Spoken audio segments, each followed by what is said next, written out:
নমস্কার বন্ধুরা, নবনীতা রান্নাঘর উইথ ভিলেজ ফুডে আপনাদের সবাইকে স্বাগত জানাই।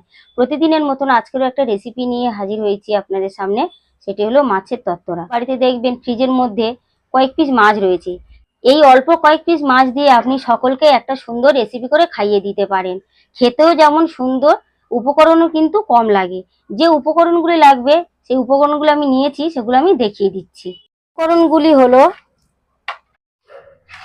কালো জিরে, টমেটো কুচি, কাঁচা লঙ্কা কুচি, ধনেপাতা কুচি। আমি নিয়েছি রুই মাছের পেটি। আপনাদের কাছে যদি পেটিও না থাকে তাহলে আপনারা রুই মাছের গাদাও নিতে পারেন। প্রথমে মাছটাকে নুন দিয়েছি আর হলুদ দিয়েছি। আমি মাছগুলোকে নুন হলুদ দিয়ে মাখিয়ে নিয়েছি। এবার আমি হালকা করে ভেজে নেব।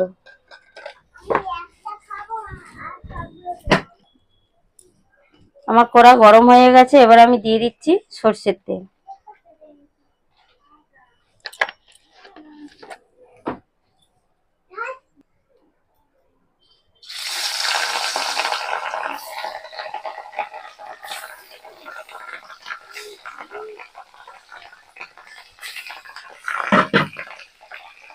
মাছগুলোকে আমি বেশি কড়া করে ভাজবো না, আমি হালকা ভেজে নেব।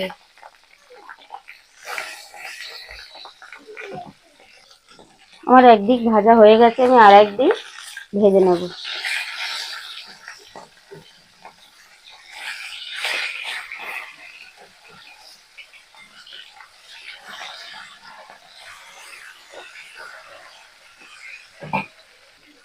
আমার মাছ ভাজা হয়ে গেছে, এবার আমি তুলে নেব।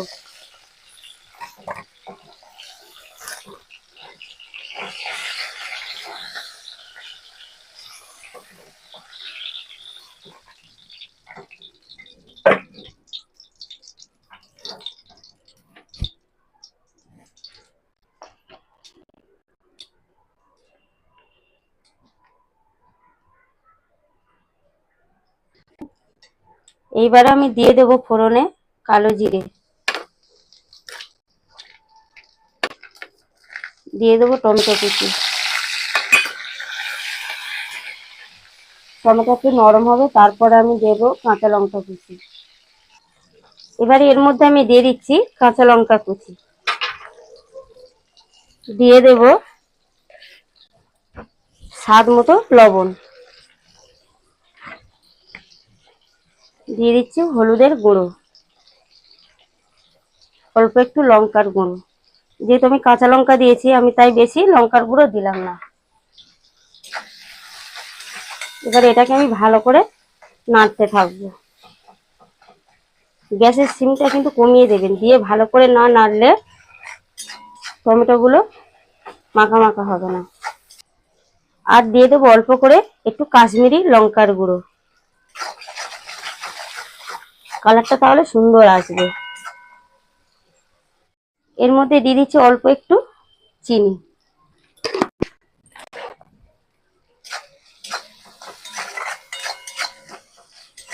এবারে সবগুলোকে আমি ভালো করে নেড়ে নেব।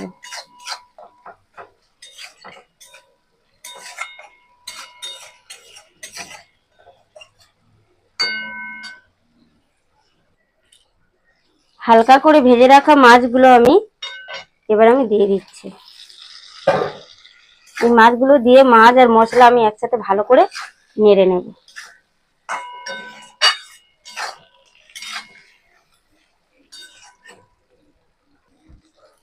খুন্তি দিয়ে আমি এবারে মাছগুলোকে হালকা করে এইভাবে ভেঙে দিচ্ছি। দেওয়ার ফলে দেখবেন মাছগুলোর স্বাদ কিন্তু ঝোলের মধ্যে যে চলে যাবে, তার স্বাদটা কিন্তু দ্বিগুণ বেড়ে যাবে। দেখুন বন্ধুরা, মাছগুলোকে আমি কিভাবে ভেঙে নিয়েছি।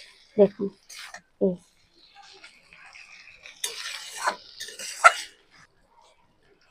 এই যে এটা করছি, মাছটা করছি, এই মাছটা কিন্তু বেশি শুকনো হবে না, বেশি ঝোল ঝোল হবে না। তাই আমি যে জলটা দিচ্ছি, দেখে নিন কতটা পরিমাণে আমি জল দিচ্ছি। বেশি ঝোল ঝোল হয়ে গেলে কিন্তু এর টেস্টটা পাওয়া যাবে না।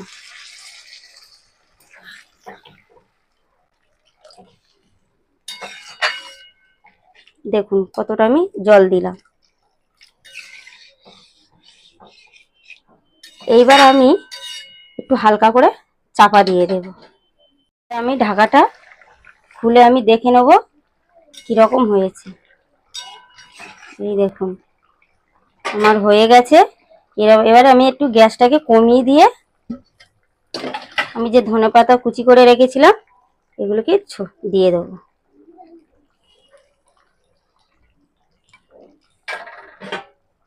আমি ধনেপাতা দিয়ে আর ফোটাবো না, আমি এইভাবে রেখে দিয়ে আমি এবারে গ্যাসটাকে অফ করে দেব।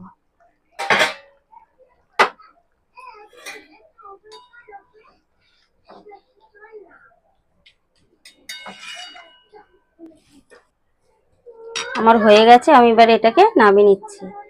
বন্ধুরা, আমার এই রেসিপিটা কিন্তু আমার বাবার কাছ থেকে আমার শেখা। আমার বাবা আমাদেরকে এই রেসিপিটা করে আমাদেরকে খাইয়েছিল, খুব ভালো লেগেছিল, তাই আপনাদেরকেও এইভাবে আমি দেখিয়ে দিলাম। এবারে আমরা খেয়ে দেখবো মাছের তরকারিটা কেমন হলো।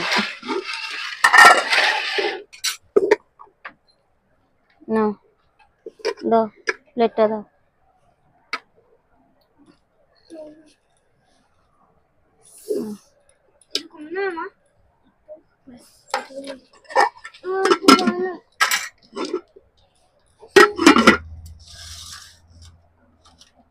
হাতটা সরা, গরম হচ্ছে। আর একটু দাও মা, ভাত আর একটু দাও। দিচ্ছি, খাও, দেবো। এরপর দিলে কেন? ওরে দিতে হয়, খাও।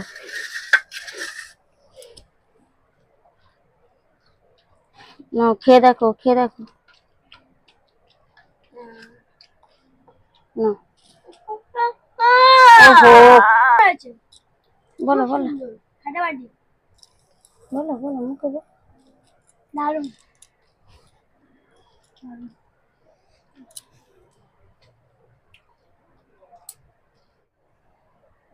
তো বন্ধুরা, আশা করি আমার এই রেসিপিটি আপনাদের ভালো লেগেছে। আপনারাও বাড়িতে এইভাবে মাছের তরকারি বানিয়ে খাবেন, দেখবেন খুব ভালো লাগবে। আর যারা ইউটিউব থেকে দেখছেন তারা অবশ্যই চ্যানেলটিকে সাবস্ক্রাইব করবেন, আর যারা ফেসবুক থেকে দেখছেন তারা অবশ্যই পেজটাকে ফলো করবেন। আর আমি যাতে আরো নিত্য নতুন ভিডিও আপনাদেরকে দেখাতে পারি তার জন্য আমার পাশে থাকবেন।